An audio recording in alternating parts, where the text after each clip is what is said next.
there's something.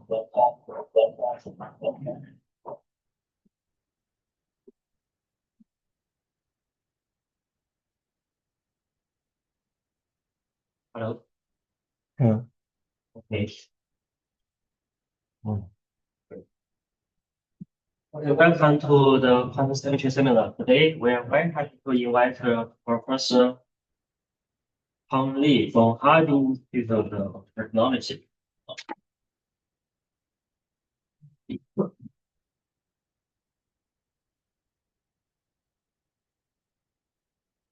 Okay. He is going to give us this talk. The title is Quantum Holomorphic Evaluation and the Universal Property of Complex Simple Quantum Groups. Let's welcome. Very much. It's a tremendous privilege for me to share my research with the researchers here in BIMSA. And this is my second time to be here. And I really enjoy these great facilities and nice city of Beijing. And thank you for this kind introduction. And thank you for the invitation. Okay, today I'm going to talk about what Professor Wu just said. And let's begin. And this talk is based on this joint work with Christian Voigt from University of Glasgow, which is still in progress. And yeah, to gain some motivations about what I'm going to talk, let's first look at a brief history of Q deformations. Okay, so this was the first example of the Q deformed compact semisimple Lie group, namely SU2. And for this introduction of SUQ2, one first makes this simple observation on the algebra of continuous functions on the compact Lie group SU2. The C of SU2, which is very well understood from many different areas of mathematics, is isomorphic to the unitary universal system algebra generated by alpha and gamma, subject to the relations. So in standard presentation of SU2, one usually consider this kind of numbers such that this modulus is equal to 1. So alpha and gamma represent coordinate functions on this 1, 1 and 2, 1 matrix component. So they are elements inside the C of SU2. And using these two coordinate functions, one can very easily show that C of SU2 is given by this presentation in terms of generators and relations. Then Voronowicz came in 1987.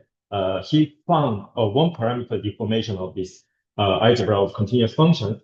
And for that, fix one number between 0 and 1. Then C of SUQ2 is defined as the unitary universal system algebra generated by two elements, alpha and gamma, satisfying these 5 relations. You see, they are just slight deformation of the relation satisfied by the coordinate functions of C of SU2. But an important observation is that now alpha gamma don't commute.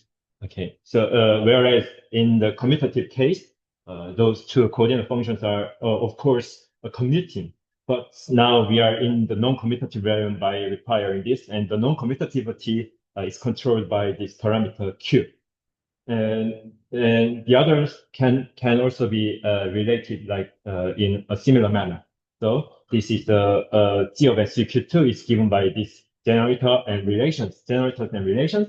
And one key observation is that these one-parameter deformation gives us a family of non-commutative compact quantum groups.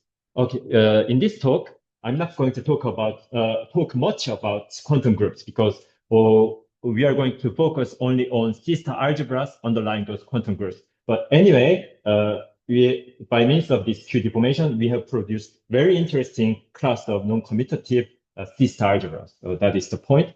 And now we want the Q deformation of the non-compact Lie group SL2C.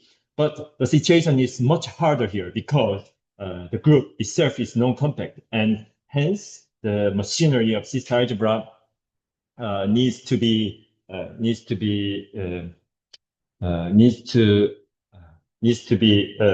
dealt with more care than the compact case. So C naught SL2C, which is the algebra of continuous functions vanishing at infinity of this non-compact space SL2C, is a unique C-star algebra satisfying the following universal property. And this isn't the usual way that one understands this simple C-star algebra, but for the sake of comparison, or to give more motivations behind the Q-deformed SL2C, which I'm going to introduce in the next page, let's look at it step by step. So the universal property states that there are 4 unbounded elements, alpha, beta, gamma, delta, affiliated with C naught SL2C. Okay, I'm not going to give you the definition of unbounded affiliated elements, but suffice to say that they are kind of unbounded continuous functions, so that those concepts of unbounded elements affiliated with C naught SL2C are precisely given by elements of C of SL2C. Okay, so those continuous unbounded functions are precisely the unbounded elements affiliated with C naught SL2C. And this, even though we are going to look at more general C-star algebras, this will be the intuition behind this concept of unbounded elements affiliated with certain C-star algebra. Okay, so this unbounded affiliation will be denoted by this membership inside C of SL2C.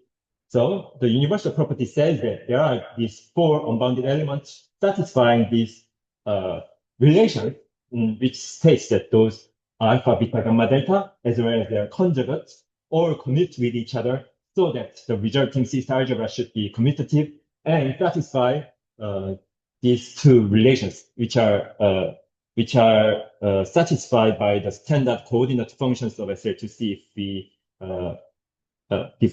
present SL2C by this, and you know the very usual procedure. So alpha, beta, gamma, delta are coordinate functions in the respective matrix entries, such that these unbounded elements satisfy this for any Hilbert space A, and operators, 4 operators in this algebra of bounded operators on the Hilbert space, satisfying the same relations as above, same relation, commutativity and unit determinant conditions. Satisfying the above relations, there exists a unique non-degenerate star homomorphism from C naught SL2C into this algebra of bounded operators on H, which extends to this bigger algebra of unbounded elements, and this extension sends this unbounded element alpha, beta, gamma, delta to this tilde of alpha, beta, gamma, delta. It's very complicated, and one doesn't need to conceive of this universal property when dealing with C naught SL2C. But this complicated universal property is very important because this gives us a smooth transition to Q deformations of SL2C. So this was introduced, the Q deformation of the Lorentz group, because this is called the Lorentz group in the literature, was introduced by Poders and Vornovich in 1990. Okay, so again, as in the SL2 case, we fix one parameter Q between 0 and 1. Then C naught SL2C is the non-unital unique C-star algebra satisfying the following universal property. Again, as in the SL2C case, we suppose the existence of 4 unbounded elements, alpha, beta, gamma, delta, affiliated with C naught SL2C. And again, we express this fact by this membership of the 4 elements in C of SL2C. But even though we don't know about the definition of it, it's an important fact that this becomes a star algebra, unitary star algebra. Okay, and then one requires that these 4 unbounded elements satisfy these 17 relations. Very, very complicated. But anyway, this was how it was introduced, such that these 4 unbounded elements satisfy an analogous existence property as in C naught SL2C. So after these 17 relations, the universal property just goes like this. So after this, universal property is the same. So given any Hilbert space and operators alpha, tilde, beta, tilde of alpha, beta, gamma, delta, satisfying these 17 relations we can always construct a star representation from C0 SAQ to C to L of A, which extends to this bigger algebra of unbounded elements, sending the four prefixed elements to the tildes of alpha, beta, gamma, delta. Okay, that was how it was introduced, but they further proceed to prove that this SAQ2C, which was defined as a universal zeta algebra satisfying that complicated universal property, is actually given by the minimal tensor product between C of SAQ2, which was already introduced by Voronowicz, and C star SAQ2, which is the discrete quantum group dual to C of SAQ2 provided by the general theory of locally compact quantum groups. So they are in duality. And if we take the minimal tensor product of these two C star algebras, then we get this. And this is a unique C star algebra satisfying that universal property.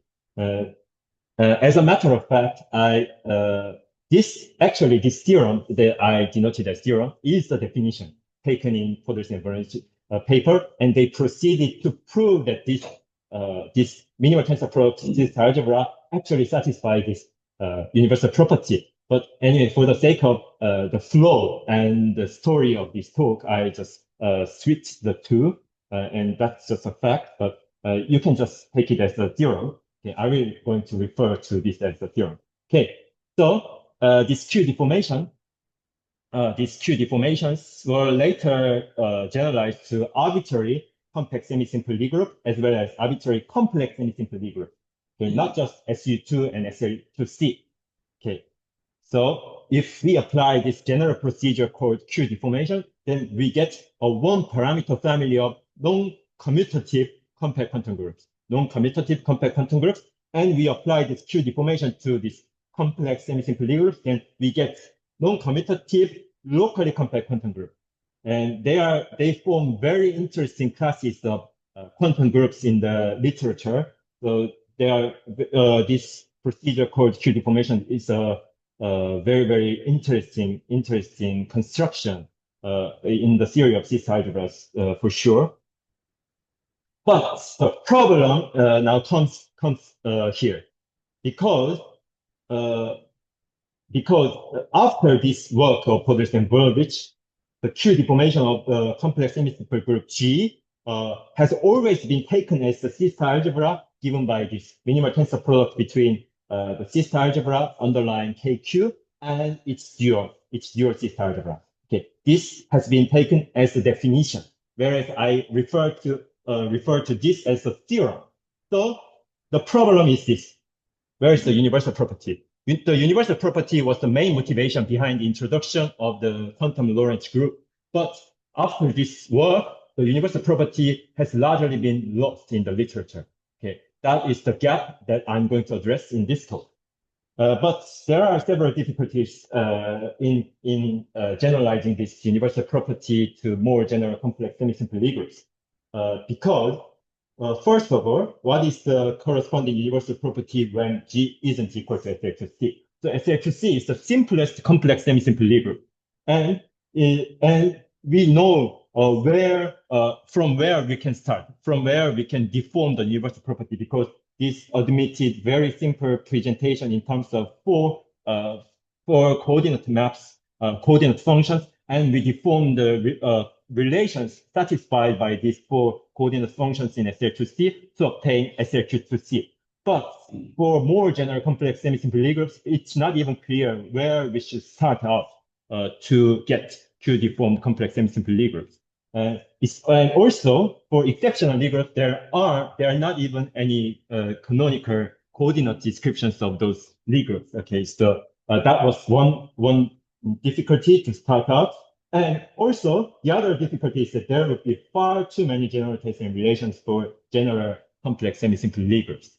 Yeah, you already saw that. You already witnessed that for this simplest example, we already had 17 relations. Now you can imagine how many relations we would get if we just increase the length. For example, how many generators and relations we need for, let's say, Q through C and so on. And it wouldn't be very practical. So we stick to find the generator and relation-free formulation of the universal property. And that's what I'm going to do. And that's what I generalized to arbitrary complex semisimple Legals.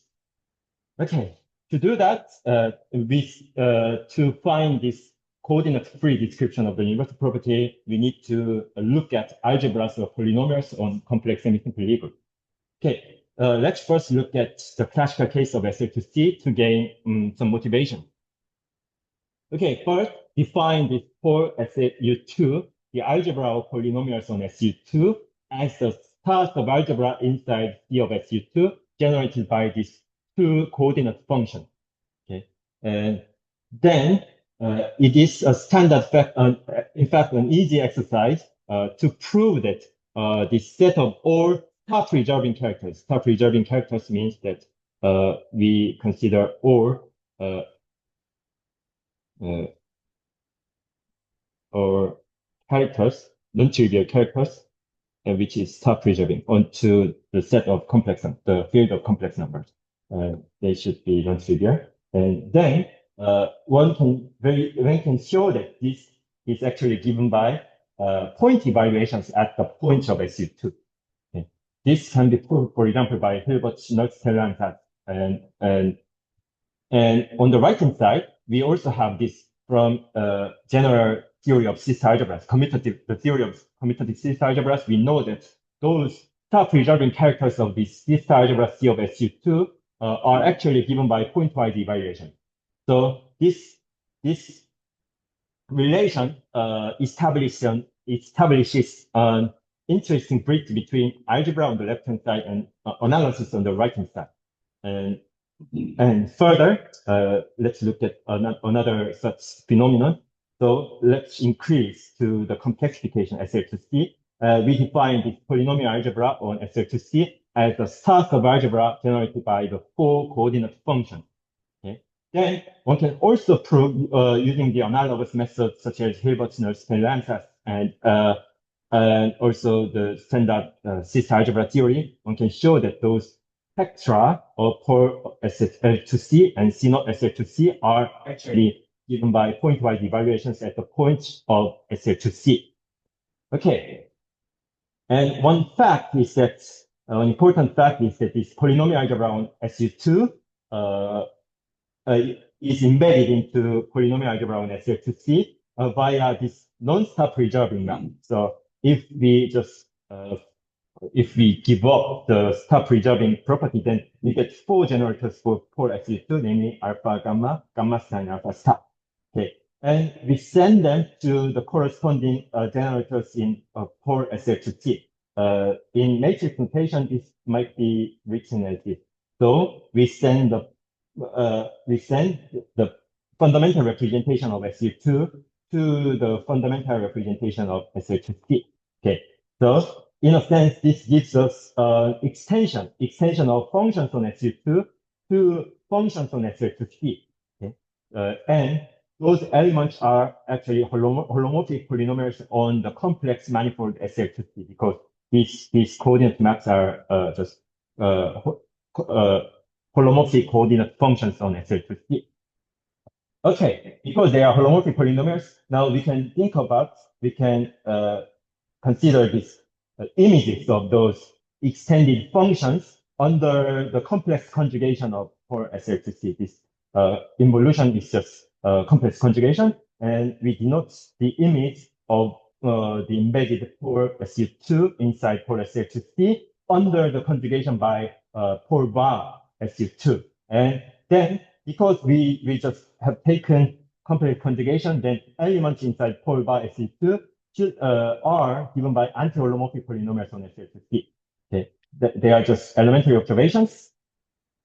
But an important observation to be made is that algebras for the polynomial algebra on SL2C is actually isomorphic to the tensor product algebra of for SU2 and for SU2, the two copies of for SU2, such that under this identification, this first tensor component is mapped to holomorphic polynomials, whereas the second tensor component is mapped to anti-holomorphic polynomials. Okay.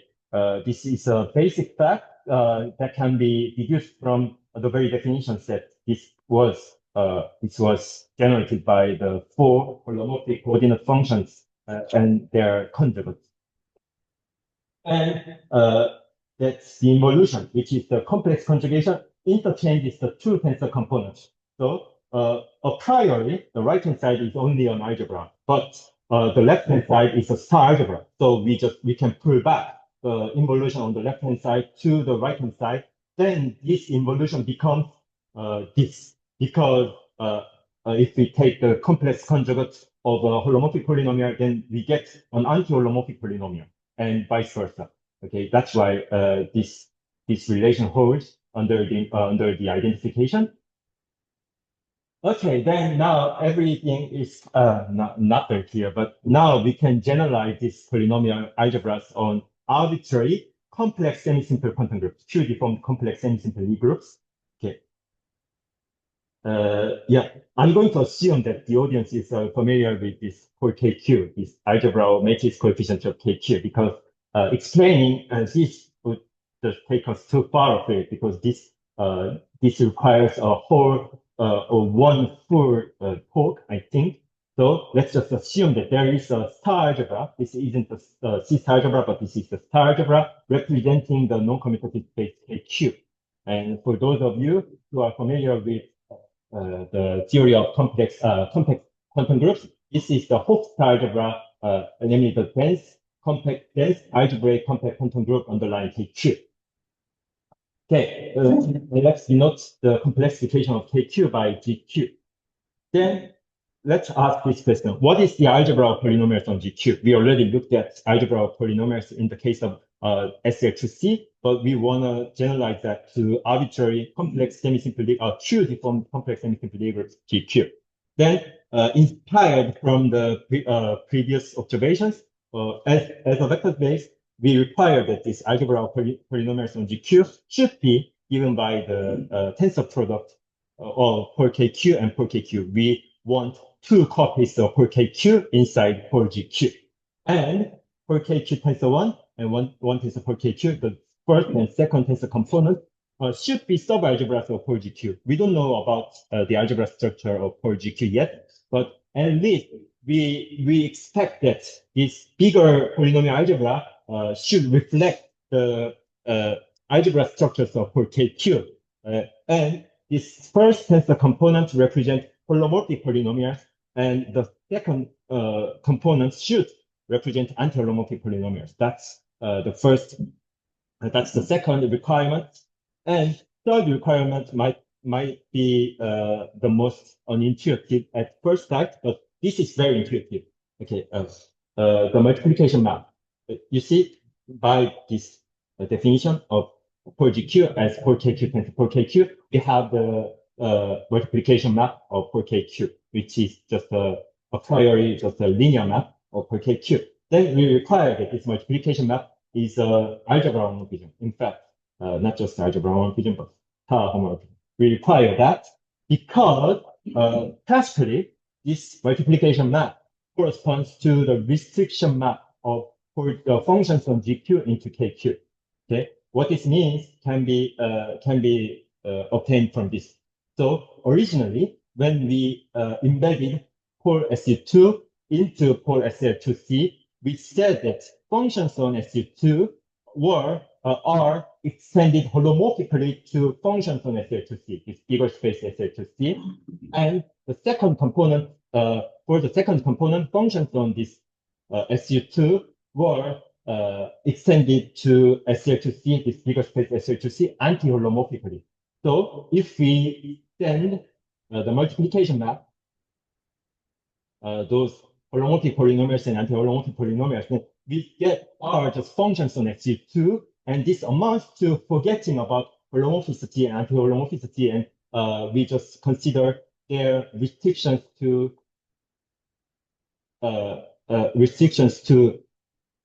smaller space SU2. Okay, of course, because all algebras appearing here are commutative, this map is star algebra homomorphism, and so this multiplication classically corresponded to the restriction map. And it's a general philosophy of the theory of system algebra that quantum analogs of restriction maps should be star homomorphism. Okay. In fact, subjective star homomorphism. But anyway, that is the intuition behind this requirement, that this multiplication map M of should be star homomorphism. Okay, that is the content of the third condition. And the fourth condition is that the involution must interchange the two tensor components by this formula. Okay, because this first tensor component represented the holomorphic polynomials, and the second tensor component represented anti-holomorphic polynomials. So that if we take the conjugation, then we should get anti-holomorphic and holomorphic respectively. They should be interchanged like this. And this formula was actually inspired from this Christian relation. Okay, then we see that there is a solution to these four requirements, and that was given by Hodges in 1997. And to give to you the definition, the solution given by Hodges, we need to look at more preliminaries on this Q-deformed complex semisimple equals. So let small g denote the Lie algebra of G. Then we have this quantized universal enveloping algebra, the so-called Dirichlet-Jinbo Q deformation. This is the Lie algebra counterpart of the Q deformation that I introduced in the system algebra of functions part. Okay, this is a kind of dual construction. Then Dirichlet actually discovered this universal R matrix of UQ of G. But I'm not going to give you the definition of the universal R matrix of UQ of G. But suffice to say that this universal R matrix gives us a bilinear pairing between 4KQ given by this formula. Okay. So I think it is sufficient to understand this universal R matrix gives us a Q pairing given by this formula. And then Hodges proved that the algebra of polynomials on GQ, if we define pole of GQ as a so-called quantum double defined by this pairing, so if we have this Q pairing, then we can, there is a standard algebraic procedure to define the quantum double defined by the above this Q pairing. And this quantum double satisfies all the requirements, all the four requirements here. So the quantum double is as a vector space given by these tensor products. And also each tensor component is a subalgebra, and the multiplication map is a star homomorphism, and the involution interchanges the two components. Okay.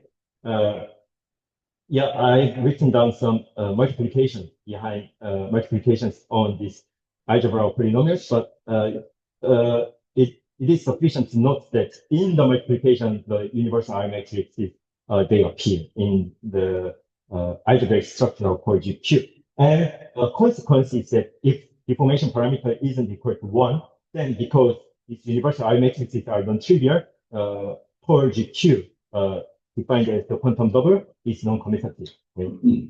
And Hodges proved that core GQ is a unique star algebra satisfying the above conditions about the four requirements about algebras of polynomial, the algebra of polynomials on GQ.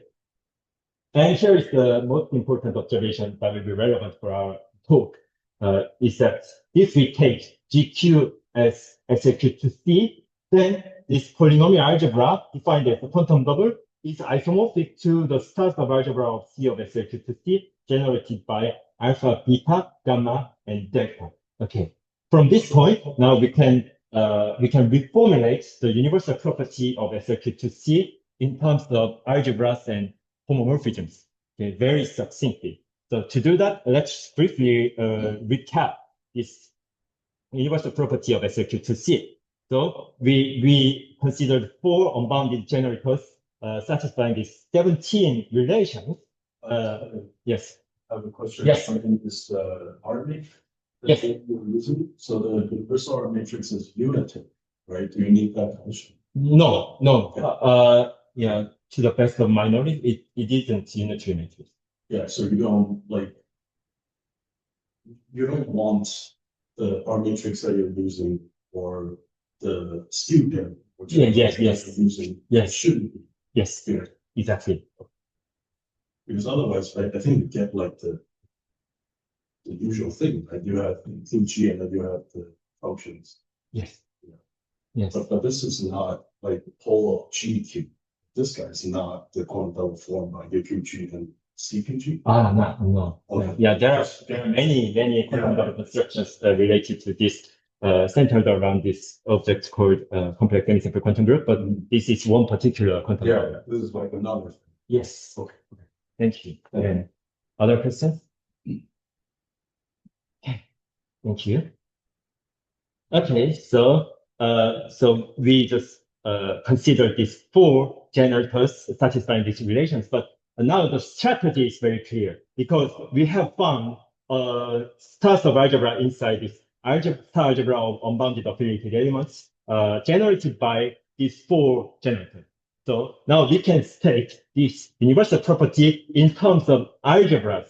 Okay, those 4 generators and relations are subsumed into this algebra, okay, and relations. Okay, yeah, let's look at this reformulation of the universal property step by step. So the algebra C naught SLQ2C is a unique C algebra satisfying the following universal property. Okay, so yeah, to be strictly rigorous, to be absolutely rigorous, I needed to denote the universal C algebra by another symbol, and we need to prove the isomorphicity of the 2 C algebras. But for the sake of simplicity, I will just denote by the universal C algebra as C naught SLQ2C. Okay, so there is a star embedding of this polynomial algebra given by the quantum double into this algebra of unbounded affiliated elements, such that any unitary irreducible star representation pi from this polynomial algebra into this representation on Hilbert space gives rise to a unique non-degenerate star representation of C naught SLQ2C via this commutative diagram. So let's look at this step by step. So we start out from a irreducible star representation pi.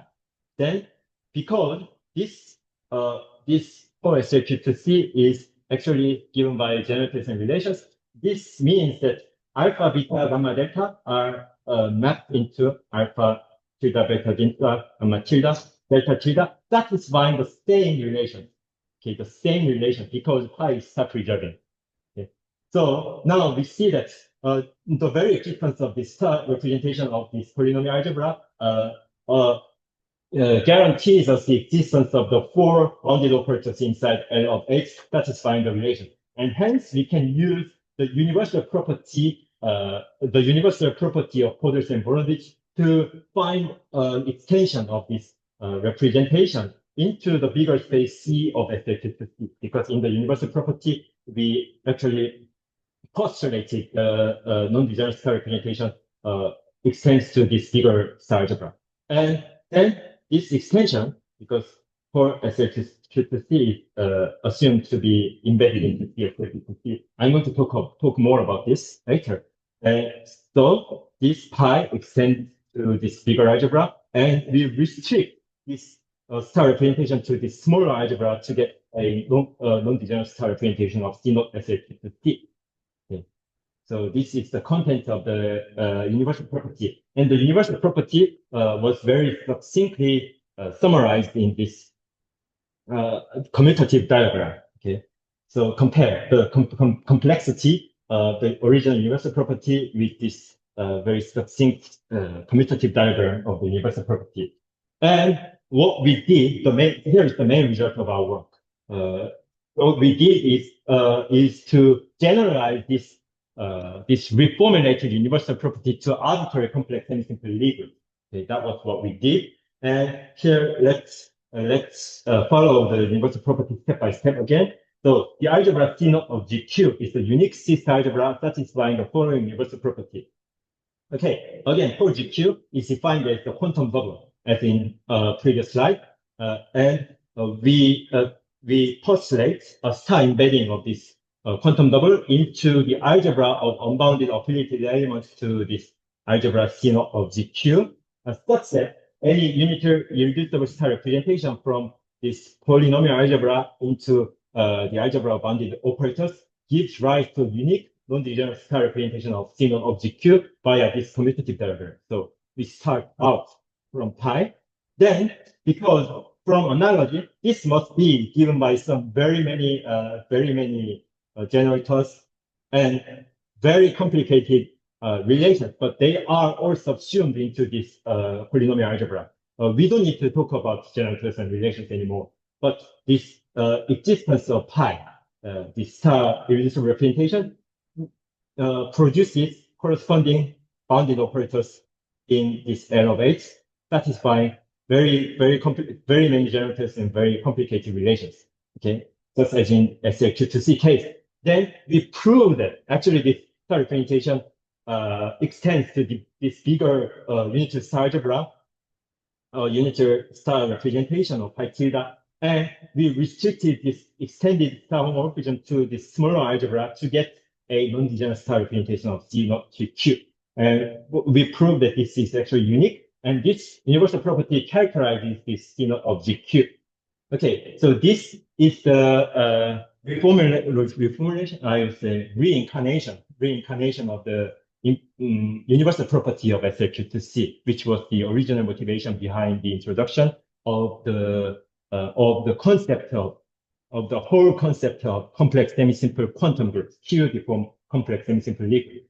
Okay, so this itself is very satisfying, but another important consequence of this universal property is this. So this implies that this spectrum for GQ. Now we are dealing with non-commutative algebra, so we need to be careful. This isn't just a set of all star preserving characters. So in the commutative case, we could have just defined this like this, but because for GQ are non-commutative algebras, we need to consider infinite dimensional representation. So they are star irreducible representation. Okay, so this sets denote the set of all equivalent classes of irreducible star representations of the non-commutative star algebra for GQ and non-commutative C star algebra C naught GQ respectively. And yeah, if we follow this commutative diagram and if we look at the procedure, I cannot give you the precise proof, although I'm going to talk about a few words about this proof. But anyway, if we follow the proof very closely, then one can deduce this.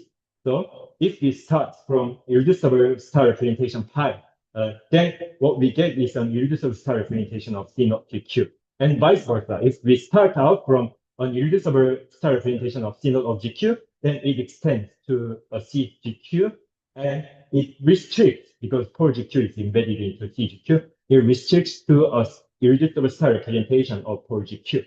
And in this way, we get this natural isomorphism between the two sets of equivalent classes of irreducible star representation of the two non-commutative spaces. Okay, this leads us to yes. So in the previous slide, Yes. This whole GQ and C0 GQ inside CGQ. Yes. Can I compare them? Like, do you know one is bigger than the other? Actually, that's a very good question. Yeah, but we can compare, but I think, yeah, it's a very, they are very disjoint from each other. Because, for example, in the classical case, let's look at the classical case, then polynomial algebra of SL2C, for example, it was generated by alpha, beta, and gamma, delta. And they are unbounded functions on SL2C, because SL2C is non-compact. But C naught SL2C, it consists of functions vanishing at infinity. So they are very bounded functions, but whereas these polynomials are very unbounded functions. So even though we can compare the two functions inside this common star algebra, it's my intuition that they are very disjoint from each other. Okay, thank you. But yeah, as a note, there is a actually, even though I didn't give you the definition of unbounded affiliated elements, actually from this, if we look at this definition, then one knows the concept of bounded transformation. So we can transform those unbounded functions, for example, alpha, into bounded functions vanishing at infinity and so on. So we can make some connections between the two by means of these bounded transformations, but purely as subsets, they are very much disjoint. Thank you. Any other questions? Well, for this, we don't need a Harbin measure.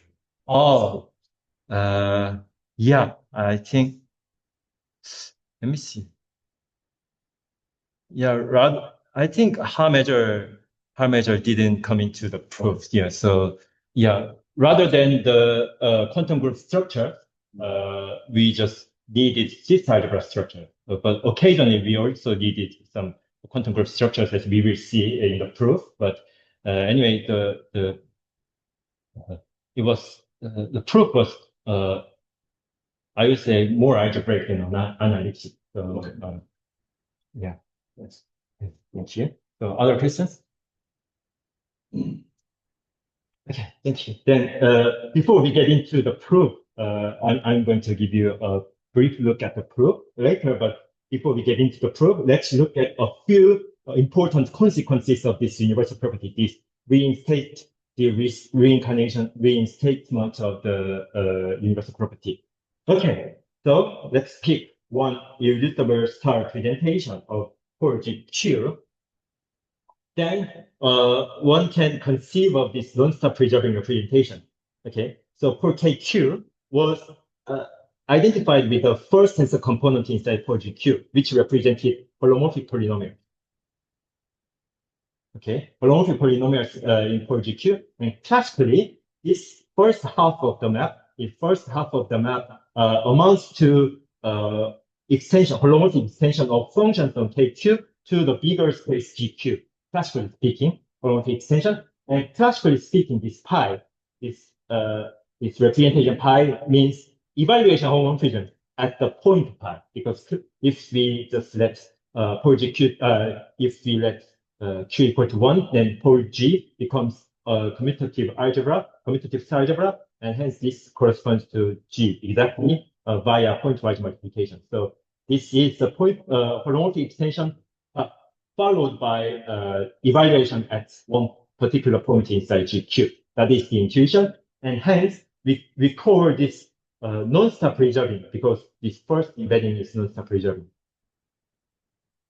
This non-star preserving representation of KQ in L of H is called the quantum holomorphic evaluation at pi, because this is precisely the Q-deformed analog of holomorphic evaluations of elements in pole K. Okay, from this viewpoint, this corollary, the corollary that we looked at here, this important corollary, can be interpreted as follows. So functions in pole KQ extend holomorphically to GQ because this, okay, the right-hand side set, the set of equivalence characteristics of irreducible star representations of C0 GQ. In fact, this can be interpreted as a non-commutative space. A non-commutative space underlying the C-star algebra C0 of GQ, especially from the theory of type 1 C-star algebra. And in fact, this is the type 1 C-star algebra. In type 1 C-star algebra theory, this set of equivalence classes of reducible star representation play an important role. For example, in planetary theorem, they appear as a space of integration of the any star representations of the type 1 C-star algebra C0 of GQ. So many such evidences indicate that this should be interpreted as a non-commutative space underlying C0 GQ. And because of this corollary, we see that this procedure of quantum holomorphic evaluation at pi can be considered as interpreted as like this, because this is given by non-commutative space representing C not GQ, which I just said that can be, but this is actually wrong, can be interpreted as a points, the set of points underlying the non-commuter space GQ, so that we see quantum Holomorphic evaluations are just point evaluations at the point, non-commutative points at GQ. And so this corollary actually implies, not implies, but can be interpreted as like this. And this recovers. I mean, this is the exact quantum analog of the classical phenomenon that polynomials on K, the smaller compact form, can be holomorphically extended to the bigger complexification G. Okay? So this is exactly that. And there is another very important consequence called the Iwasawa decomposition of the complex semisimple group, semisimple quantum group GQ. But to look at this Iwasawa decomposition, I should introduce some more preliminaries about this GQ.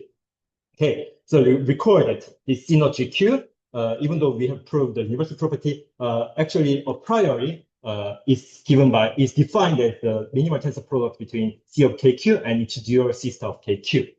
Hence, I'm not going to prove it, but the star algebra of unbounded elements affiliated to C naught of GQ can be given this because C star of KQ is actually given by this vanishing at infinity direction of the matrix algebras. Okay, so this irreducible KQ means the equivalence classes of irreducible representations of KQ. So that it is a co-representation of C of KQ, and because this is the discrete quantum group dual to C of KQ, one can prove that this is actually given by this, where n mu's denotes the dimensions of the finite dimensions of the irreducible co-representations of the quantum group D of KQ. Okay, so because of this, one can easily prove that actually this mysterious object of unbounded the algebra of unbounded elements can be given this interpretation. This is the direct product with this index sets, direct product of the matrix algebras with matrix entries taking its values in E of KQ. Okay. You don't need to understand the precise forms of this, but I just wanted to give you the sense in which we are going to in which we obtain the Iwasawa decomposition. And there is a standard algebra homomorphisms from pole KQ into pole KQ star using the universal R matrices, universal R matrix. Okay, because pole KQ is a algebraic compact quantum group, it admits Peter-Weyl decomposition. And hence its dual is exactly given by this direct product of matrix algebra. So as an algebra, they are equal. So it's direct product. Okay, then I told you that this R matrices give rise to bilinear pairing between pole KQ by this formula. So if we just leave one argument as a blank, then this defines the linear functional on pole KQ, because if we put another element pole KQ here, then we get a complex number. Okay? And so we get two linear functions for each element inside pole KQ. And in this way, we define a map which can be checked to be an algebra homomorphism, plus minus. And then now we can interpret this holomorphic extension of the functions on KQ to functions on GQ by this. And also we can state the embedding of this polynomial algebra inside C of GQ. Yeah, in the universal property, I said there is this embedding, and this embedding was constructed by Hodges in the same paper, and the formula is exactly given by this, where the F sub 1 F2 is the Swidler notation. So you see, F1 is an element inside C of KQ, and M minus F2 is an element is a sequence of matrices, and hence this defines on a well-defined element inside C of GQ. Okay, this is the sense which is involved in this embedding on torches. Then using this embedding, now I can state the Wada decomposition. Okay, so recall that the GQ is given by C of KQ tensor C star KQ, so that one can easily prove that this spectrum, instead of all irreducible star representations of C not GQ, can be described in terms of the spectra of C of KQ and C star of KQ. The correspondence being given by this, we pick an irreducible representation here and another irreducible representation of C star of KQ, and we send it to pi C tensor pi D. Okay, so that we get tensor product representation in the tensor product Hilbert space.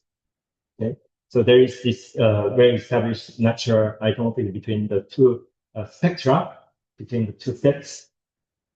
Then, now, because of this consequence, which we obtain from the universal property, we see that if we just choose one non-commutative point inside GQ to define this holomorphic evaluation, then there exists two irreducible star representation inside using this correspondence here. Using this correspondence here, we get two irreducible star representations of C of KQ and C star of KQ respectively, such that pi is given by pi C tensor pi D. But then let's unravel the definition of theta pi. Okay, so we just looked at that the embedding, this embedding was given by F1 tensor L minus F2. So this is exactly F1 tensor L minus F2. But because this is given by pi C tensor pi D, we obtain pi C F1 tensor pi D L minus F2. Okay. Oh, I should have written down the tensor product here. Sorry. But now this U mu is a co-representation matrix corresponding to this index. So that U mu is actually a matrix given by matrix elements, which is an element inside and mu C A Q. Okay, and it is a fact that sorry, it gets messier. It is a fact that this co-multiplication applied to this particular matrix entry of the co-representation is given by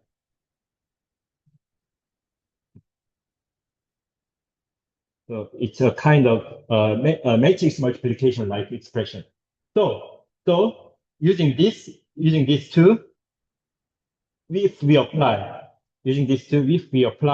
this theta pi U mu, which then what we would get is pi U mu 1 tensor L minus U mu 2 is exactly the right hand side. Exactly the right hand side, right? If we put tensor product in the middle. Okay. And this is the Iwasawa decomposition. Yeah, I'm going to explain why. This is a very vast generalization of the Iwasawa decomposition known only for SLQ2C. So, you classically, let's get back to the classical situation. Then mu irreducible of KQ corresponds to a unitary representation of K, unitary representation of K inside a finite dimensional vector space. Unitary representation, and U mu ij corresponds to matrix coefficients of this unitary representation E mu j, which is a continuous function and actually this matrix coefficient algebra. Okay, U mu ij, they are this, and so if we apply theta pi U mu classically, which corresponds to holomorphic evaluation, then this is just what we get is just a matrix realization. Matrix realization in the vector space in the vector space H nu. Okay, matrix realization because this amounts to point of complexification inside this. Okay, this theta pi u mu. The meaning of the theta pi u mu in the classical case is just the pointwise evaluation, so that classically u mu corresponds to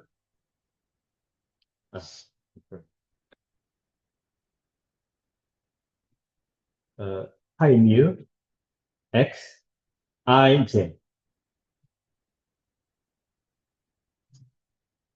Okay, so theta pi u mu is the matrix realization of the Lie group K. Okay, so this is the matrix realization to corresponding to this irreducible component of the compact semisimple Lie group K. And on the right hand side, you see this pi c is a point from KQ, whereas theta pi is a point of GQ, evaluation at GQ. This is the evaluation at KQ.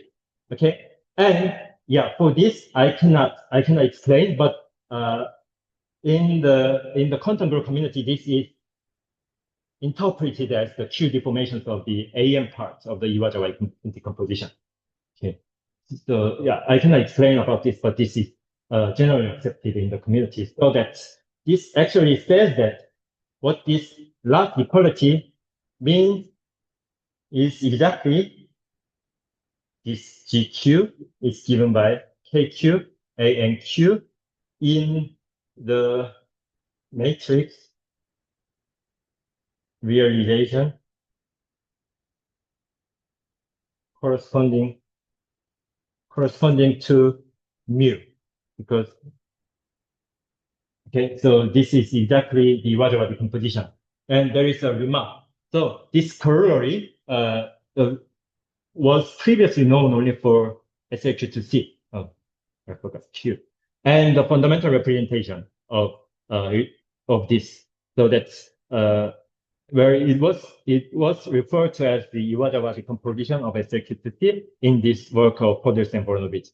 So in this work of Poders and Voronowicz, they proved that for each irreducible star representation of a C node of SH2C, they proved this alpha, beta, gamma, delta is given by one irreducible representation.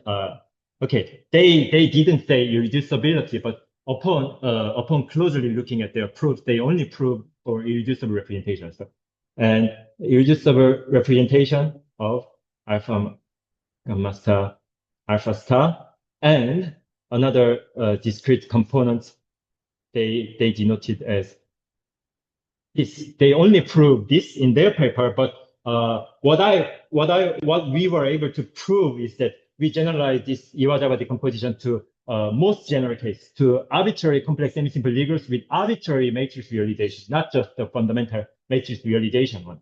So this was the genuine quantum analog of the classical Iwasawa decomposition, and this Iwasawa decomposition that we found gives us a vast generalization, very vast generalization of this Iwasawa decomposition property.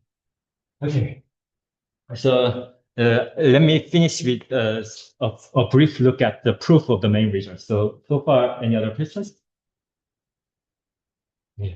Yes. So, well, I know the classical one of the cube, the Iwasawa decomposition, kind of splits out the semisimple and then solvable. So yes, it's also only true here because here, but yeah, actually, some semi-simplicity somewhere. Yeah, that's a very good question, but I think I don't know very much about the interpretation of the second component as the ANQ component, but I think that's a worthwhile project to look at. Thank you very much for the suggestion. Anyway, this is exactly the compact part. Yeah, right. Yes. There's no other interpretation available for this, but to interpret the second component as ANQ, I think Voronowicz and Poders relied on this former property because the second component always is given by this form, AN and A inverse. Okay. They relied on this formal property, but yeah. You can just take up the angle. Yeah, yes. You have this A. Yes, exactly. And then you prove the other guy is no. Yeah. But now they are all operators, non-commuting operators. That's an interesting part. Yeah. Okay, so let me give you a few words about the proof. Okay, I will be very sketchy because the proof is very long and I cannot cover it in the limited time. So again, record the algebra homomorphisms and this description of C of GQ. Then yeah, here is the embedding given by Hodges. So in the universal property, this time embedding of Paul GQ into C of GQ was built in, but it was we didn't have to prove it because in this paper already this algebra embedding was constructed. Okay, Paul GQ is embedded into CGQ via this formula, where F is sent to F1 and L minus F2, and G is sent to G1 and L plus G2, and they are multiplied the component-wise multiplication. And let's take a unitary irreducible star representation for GQ into L of A. It will take any such irreducible star representation. Then we want to show this. Actually, yeah, even though I stated the Iwasawa decomposition as the corollary of our main result, actually the proof goes the reverse way, the reverse direction. So we actually proved the Iwasawa decomposition, and using the Iwasawa decomposition, we were able to prove the universal property. Okay, we want to show that this pi is actually given by pi c tensor pi d, followed by iota, this embedding of whole GQ, because now then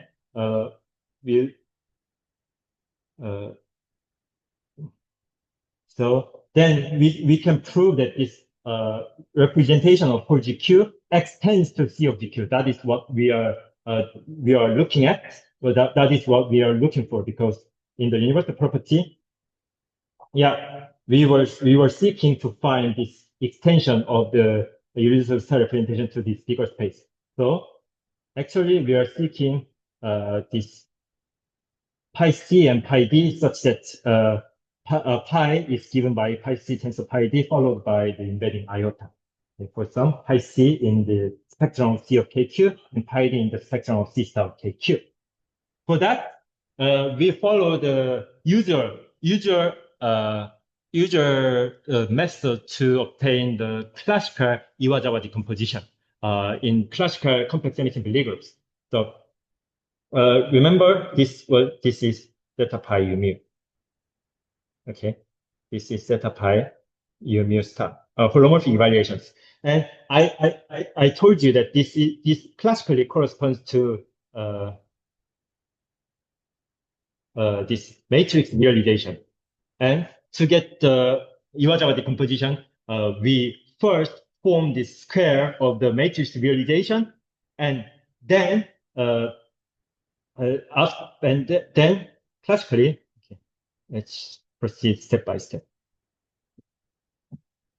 We form this positive invertible operator, and we decompose it into some other matrix such that A is given by upper triangular matrix such that whose diagonal entries are positive. Okay, we can do this. We can do this using a decomposition called Shortsky's decomposition. This isn't very well known from the analysis community, but anyway, we can apply the Shortsky's decomposition to obtain this upper triangular matrix with strictly positive diagonal entries, and then using this, we proceed.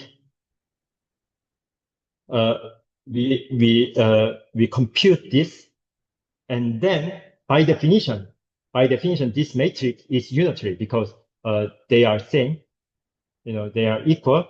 And if we take the inverse from the right on pi mu x, then what we would get is an invertible matrix. And this way, this pi mu x and pi c x A inverse. Okay, let's say U. This U A, we obtain this, and this is the Iwasawa decomposition. This corresponds to K, a compact part. This corresponds to AM part. Okay, this is exactly what we apply to this quantum situation. So Shortsky's decomposition apply very well to operators on Hilbert spaces, and hence we just forget about this classical procedure, but we can obtain from this we obtain an upper triangular matrix with diagonal entries consisting of invertible positive operators on H, and from there, and here I denoted that by this pi d. From there, we can proceed to obtain this unitary part, and let's go step by step.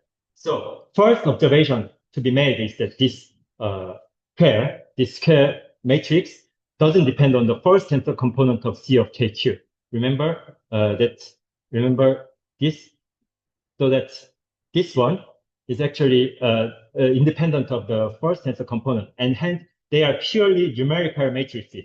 Okay? Numerical matrices, and using this decomposition into numerical matrices, we can construct a particular star representation from the discrete part into the same Hilbert space, such that we obtain this Shortsky decomposition of the positive, therefore, this invertible positive matrix inside NM mu of H. Okay, this is the upper triangular matrix, and hence we get this unitary part by means of taking the inverse from the right on this in this quantum holomorphic evaluation. Okay, just like in the classical case. And this is well defined because this U mu matrix entries of those co-representations form a well-defined basis of core of KQ. This is well defined, and this is unitary because of this relation. They are unitary, and one proceeds to prove that pi c is actually a star representation, and also prove that for elementary tensors inside C naught of GQ, pi c, pi d, that is images of pi c and pi d, they commute with each other. Okay, such that, so this commuting property means that if we define pi c tensor pi d by pi cf pi d x, then this becomes an algebra homomorphism, and one can check that it becomes a star representation. So we obtain an extension of star representation to, this isn't the extension. Anyway, we obtained a star representation of C naught of GQ in the same Hilbert space. Then one can prove that this is actually irreducible, and it extends to the bigger star algebra C of GQ. And from there, one also proves this. One can prove that pi is given by pi c tensor pi d iota. Okay, I've been very, very brief because those involved in the proof are quite complicated to describe in very simple terms. I just wanted to give you some steps and ideas behind the proof. So we proceeded just like in the classical case. We decomposed this square of the holomorphic evaluation into upper triangular matrix and the unitary matrix, and from there we proceeded to prove the commutativity of the two representations, and hence we defined the representation of C naught of GQ in the Hilbert space by means of this formula. And then we proved the reducibility and the restriction property. And in this way, we obtained the universal property of C naught of GQ. I'm sorry, yeah, I think the proof parts have been very, very briefer, and I need to correct some. But anyway, thank you very much for your attention.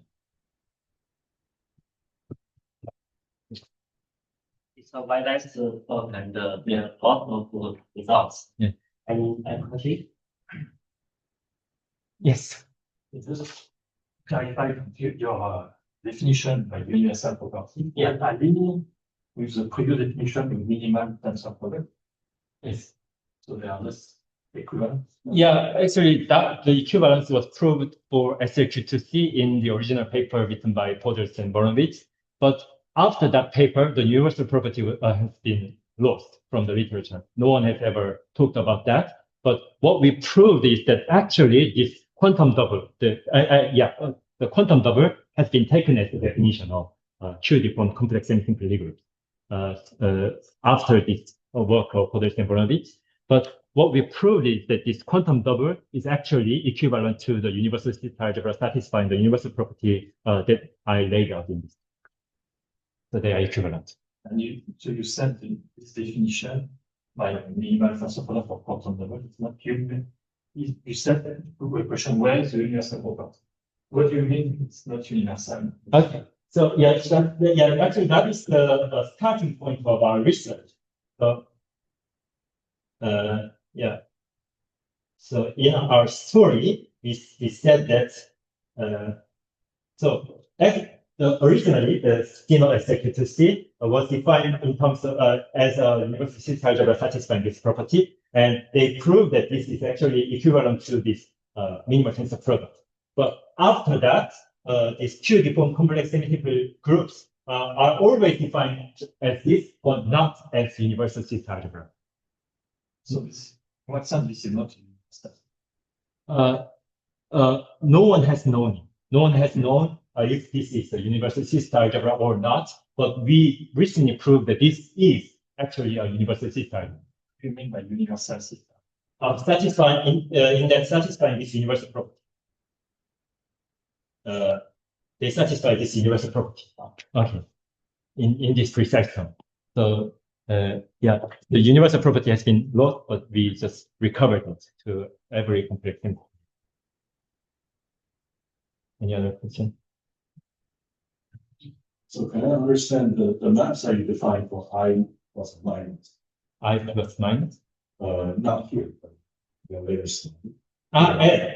L function. Oh, L. Yeah. Okay. Yeah. So this L, I wonder, can I understand this as some kind of like quantum Fourier transform? I think that's quite that's different. They live in a different realm. I think the Fourier transform uses the half state, but it never uses half state. The Fourier transform is in its origin, it's an analytical object, but it's purely algebraic. It is only defined in terms of the universal matrix. Yeah. So they are different. I'm not sure if there is a connection, though. I don't know. You are using some kind of pairing here. Yes. Bracket here. Yes. So if I do have a hard state, and I use the hard state to define that pair, then maybe there's some. Yeah, it should be Fourier transform. Yeah, of course. But this actually, let me reveal the identity of this universal matrix. So actually, there is a standard pairing between these two objects. This is very, very low, and actually this amounts to differential pairings between Lie algebras and smooth functions. Okay, and even in the Q-deformed realm, this Q pairing persists, and this universal matrix is actually a kind of object living in, not exactly, but an algebraic completion of this tensor product of UQ of UQG tensor UQ of G. And because of this, it admits a pairing between 4KQ tensor 4KQ. Because now its tensor component can be paired, right? Because of this, we get this pairing between R and two elements in leading in 4KQ. So they are very much algebraic, and because this pairing between UQ of G and 4KQ, they don't involve any mention of hard state. I think we don't need hard state, but I think it would be an interesting project to find a connection between the hard state and pairing between UQ of G and 4KQ. So a follow-up question is that the quantum Fourier transform or this notion of some notion of pairing that you can get. It's very important for holomorphic quantization. If you want to construct like some kind of TQFT. Yes. Yeah, so it seems that this allows me to do holomorphic quantization for SL2C transcendence. Ah, Have you? no, I haven't looked at it, but yeah, that's very, very interesting. Yes, Yeah. yes, indeed. Because yeah, this pairing, even though it can be described in algebraic terms, they are very much geometric. They have a geometric origin. I think, yeah, that's a very profound. That would be a very profound connection if we find some. Thank you. Yeah. Any other questions or comments? Then pose no question. Let's thank Professor Lee again. Thank you. Thank you very much. This is the end of this